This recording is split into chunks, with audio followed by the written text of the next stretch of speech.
Bismillahirrahmanirrahim. Assalamualaikum warahmatullahi wabarakatuh. Alhamdulillahi rabbil alamin. Wassalatu wassalamu ala asyrafil anbiya'i wal mursalin, nabiyyina Muhammadin wa ala alihi wa sahbihi ajma'in. Asyhadu an la ilaha illallah wahdahu la syarikalah wa asyhadu anna Muhammadan abduhu wa rasuluh, amma ba'd. Ini merupakan majelis yang ke-31 dari penjelasan terhadap Risalah Al-I'tiqad li Abi Abdullah Muhammad bin Idris Asy-Syafi'i rahimahullahu taala yang wafat tahun 204 Hijriah. Selanjutnya pada poin yang ke-18 kata beliau rahimahullahu taala, wa anna Allah yanzilu ila sama'id dunya kaifa syaa. Dan aku mengimani bahwa Allah Subhanahu wa taala turun ke langit dunia sesuai dengan kehendaknya, sesuai dengan bagaimana yang dia kehendaki. Nah, ini selanjutnya penjelasan berkenaan dengan sifat nuzul, turunnya Allah Subhanahu wa taala ya, setelah pembahasan berkenaan dengan istiwa dan al-ulu di atas arsy. Nah, dan juga sifat al-ulu, sifat al-ma'iyah dan sifat al-qurb, kedekatan Allah Subhanahu wa taala dan kebersamaannya, yakni ilmunya dengan makhluk. Kata beliau rahimahullahu taala bahwa Allah Subhanahu wa taala turun ke langit dunia kaifa syaa, sesuai dengan apa yang dia kehendaki. Nah, maka di sini kalimat kaifa syaa, sesuai dengan bagaimana yang dia kehendaki, maka dari sini dari awal sudah ternafikan yang namanya at-takyif. Ya, bagaimana, dan tidak boleh seorang menanyakan bagaimananya, serta tidak boleh dan tidak mungkin bagi seorang untuk memikirkan kaifiatnya, dikarenakan yang mengetahui kaifiatnya hanyalah Allah. Kaifa syaa, hanya dia sendiri yang mengetahui ya bagaimananya, dan dia yang menginginkan bagaimananya. Maka tidak ada jalan bagi manusia atau makhluk manapun untuk mengetahui kaifiatnya, Karena itulah sedari awal takyif dihilangkan. Tidak boleh menanyakan bagaimananya dan tidak boleh memikirkan bagaimananya. Yang jelas sifat ini sifat nuzul, turunnya Allah Ta'ala ke langit dunia, sama seperti sifat-sifat lainnya. Ini merupakan sifat subutiyah, karena Allah Ta'ala menetapkannya, maka kita juga menetapkannya. Nah, dan tidak boleh kita serupakan dengan makhluk manapun. Nah, Rasulullah SAW bersabda dalam hadis riwayat Bukhari dan Muslim, yanzilu Rabbuna tabaraka wa ta'ala ila sama'id dunya hina yabqa thuluthul lail, bahwa Rabb kita tabaraka wa ta'ala turun ke langit dunia ketika tersisa sepertiga malam terakhir. Dan ini dalam riwayat lain disebutkan wadzalika kulla lailah, dan itu terjadi setiap malam, atau wadzalika kullu lailah, hal itu terjadi setiap malamnya. Dan ini juga sesuai dengan apa yang Allah Ta'ala kehendaki, sesuai dengan apa yang Allah Subhanahu wa taala kehendaki, bahwa malam, kemudian perputaran malam dengan siang dan seterusnya ya, dari apa-apa yang kita fahami tidak bisa dikiaskan dengan apa-apa pada diri Allah Subhanahu wa taala. Apa-apa yang terjadi pada diri manusia, yang manusia ini dilingkup oleh waktu, tidak mungkin Allah Ta'ala dilingkup oleh waktu. Nah, maka ini semua tatkala Allah Ta'ala menetapkannya, maka kita menetapkannya, tidak boleh menyerupakannya dengan makhluk, dan tidak boleh mengukur Allah dengan ukuran makhluk. Tidak boleh ya menggunakan ukuran timbangan kepada Allah dengan apa-apa yang kita gunakan pada makhluk.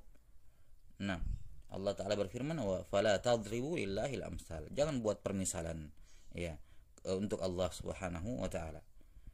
Maka Allah Subhanahu wa taala turun ke langit dunia setiap malam ketika tersisa sepertiga malam terakhir. Dan yang dimaksud dengan sama'id dunia adalah yang pertama, langit yang terendah, langit yang pertama. Karena ad-dunya yaitu secara bahasa berasal dari kata ad-dunu yang bermakna rendah. Maka sama'id dunia yakni sama, langit yang terendah. Sebagaimana Allah Subhanahu wa taala juga disebutkan dalam hadis yang sahih, turun ke Arafah. Mendekat ke Arafah. Turun ke Arafah. Dan ini semuanya merupakan bagian dari bentuk-bentuk kedekatan Allah Subhanahu wa taala. Bentuk-bentuk kedekatan Allah Subhanahu wa taala kepada makhluknya. Dan sudah disebutkan bahwasanya ya, kedekatan Allah Ta'ala dengan makhluknya itu dengan ilmu dan pengetahuannya. Adapun turunnya Allah Subhanahu wa taala ya ke langit dunia, ini tentunya tidak bisa dikatakan yang turun adalah ilmunya, yang turun adalah pengetahuannya, karena itu Setiap saat Allah Ta'ala ilmunya, pengetahuannya pada makhluknya. Maka ketika dibatasi bahwa yang turun ke langit dunia ini sepertiga malam terakhir, maka kita fahami bahwa yang turun di sini bukan ilmu dan pengetahuannya, ya, penglihatannya dan seterusnya, melainkan Allah Subhanahu wa taala sendiri. Nah, sebagaimana tidak boleh kita meyakini bahwa yang turun di sini adalah rahmatnya. Yang turun di sini adalah rahmatnya. Nah, dikarenakan turunnya di sini cuma disebutkan sampai ke langit yang pertama. Apakah rahmat Allah cuma mentok di langit yang pertama, nggak sampai ke bumi, ya, nggak sampai ke dunia ini? Tentunya tidak. Maka tidak benar ditakwil dengan makna-makna yang lain. Kita menetapkan sesuai dengan zahir lahiriah ayat ini bahwa Allah Subhanahu wa taala turun ke langit dunia. Dan kemudian selanjutnya, sebagaimana sifat ma'iyah, sifat kebersamaan dan kedekatan Allah tidak menafikan sifat ulu, sifat maha tinggi dan sifat istiwa, maka demikian pula sifat nuzul ini.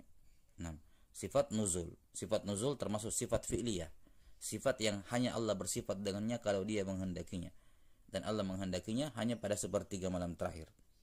Nah, maka tidak bertentangan, dua-duanya Allah menetapkan, maka kita menetapkan dua-duanya. Sifat ulu adalah sifat dzatiyah, terus menerus Allah Ta'ala maha tinggi, tidak pernah Allah tidak tinggi.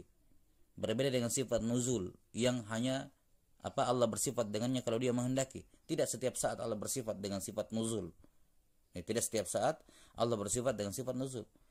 Maka kita katakan Allah Ta'ala ketika dia nuzul, dia tetap ulu. Ketika dia turun, maka dia tetap maha tinggi. Dikarenakan sifat ulu adalah sifat dzatiyah, sifat yang terus menerus Allah Ta'ala bersifat dengannya, tidak pernah Allah tidak bersifat dengannya. Maka kita wajib menetapkan dua-duanya, karena Allah Ta'ala menetapkan dua-duanya. Dan apapun, ya, yang difikirkan oleh seorang berupa pertentangan, ya, kemudian kontradiksi antara kedua sifat ini, maka itu hanya terjadi karena dia mengukur Allah dengan ukuran makhluk. Ya, ini kalau dia mengukur seorang makhluk, ya tidak mungkin makhluk itu di atas sekaligus turun, tidak mungkin. Itu timbangan dan ukuran makhluk. Namun timbangan dan ukuran ini hanya akan bermasalah ketika diterapkan pada Allah Ta'ala, dan tidak boleh seorang menggunakan ukuran makhluk kepada ukuran kepada Allah Subhanahu wa taala. Nah, ini poin yang ke-18. Maka kita menetapkan dua-duanya sesuai dengan kesempurnaan Allah Ta'ala, tidak serupa dengan makhluk, dan tidak boleh menanyakan bagaimananya. Kemudian kata beliau pada poin yang ke-19, wal mashu 'alal khuffaini fil hadari was safar. Dan aku meyakini, ya, bahwa al-masah boleh, ya, yakni jaiz. Wal mashu 'alal khuffain jaiz.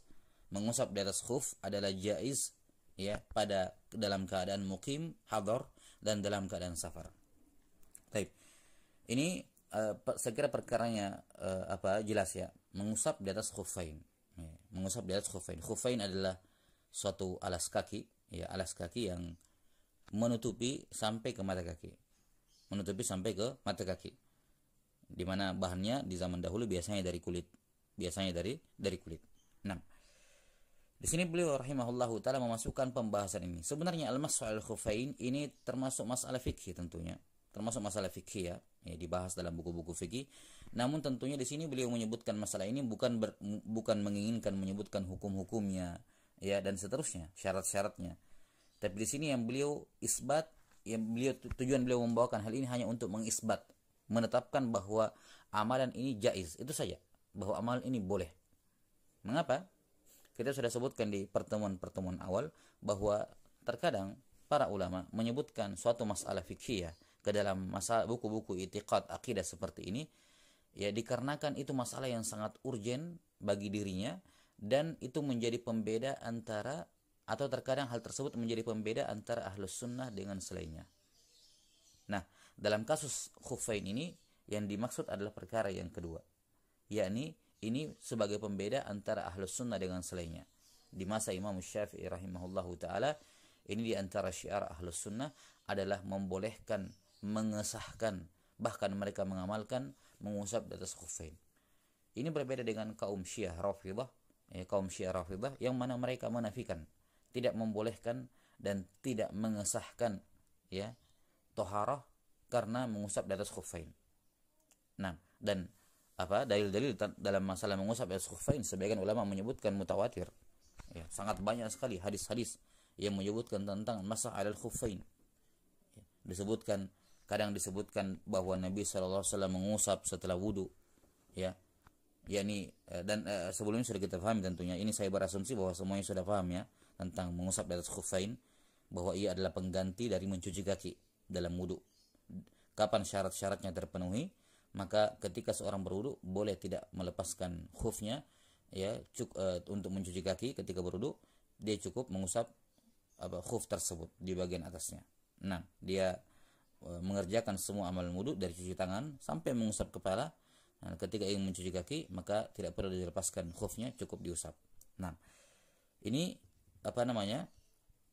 diingkari oleh orang-orang Syiah Rafidhah, dan Ahlus Sunnah menetapkannya dengan banyak hadis. Disebutkan kadang Nabi SAW mengusap, seperti disebut dalam hadits Al-Mughirah bin Syu'bah.